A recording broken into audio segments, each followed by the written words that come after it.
একবার ডিপলি চিন্তা করতো, এটা কি মানা যায়? আর বাচ্চা তার ইচ্ছা চাই না আমার, কি যে করি ভাইবাকুল হয় না। মরে গেলে 2000 টাকা পাবেন। মাগি প্রকার। তো আজ আমি তোমাদেরকে বলবো মাগির প্রকারভেদ ও কি কি। এই মাগি হলো এমন একটি মিশ্রণ পদার্থ যা সবার সাথেই মিশে যায়।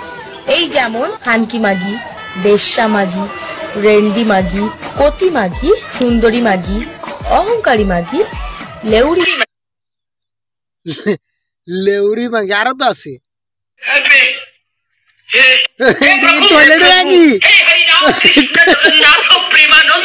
ये क्या हुआ?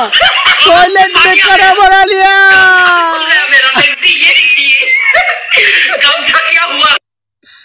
टॉयलेट में खाना बना लिया। हे प्रभु, ये क्या हुआ?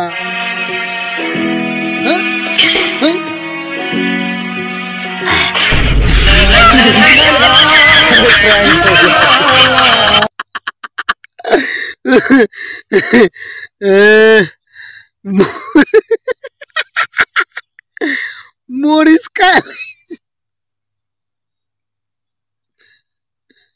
প্রেং हो गया भाई।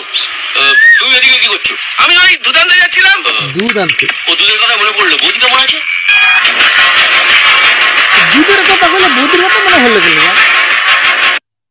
দুধের কথা কইলে কি বৌদির কথা মনে পড়ে? নিশ্চয় বৌদির লগে কিবা গাবলা আছে, ঠিক তাই না? এই মদে আমার চুড়ে দিয়েছে। মদে কাটা জীবনে শেষ করে দিয়েছিল। পাচ্ছি না ভাই, শরীর লিভার খুব খারাপ হয়ে যায়। মদটা আমি ছাড়তে পারছি না, নাহলে আমার টাকা সেগুলো আমি যে কাজ করি। কি কাজ করো? কোথায় কাজ? আরে কোথায় কাজ? আমি যা কাজ করি আবার কোথায় কাজ? মদের নিশায় কইছে না, মদ কালে এরকম কই মানুষ।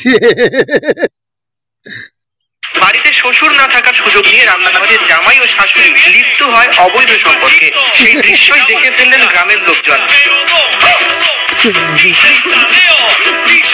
ওরা দুজনে গলা জড়াজড়ি করে চুমা চুমা খেতে চায়।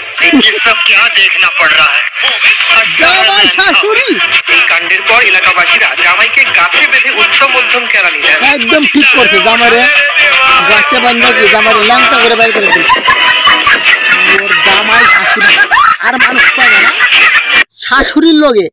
ঠিক, সমাজটা কত খারাপ হয়েছে আজকাল। আমরা একদম অসহ্য হয়ে গেল খবর শুনলে আমার।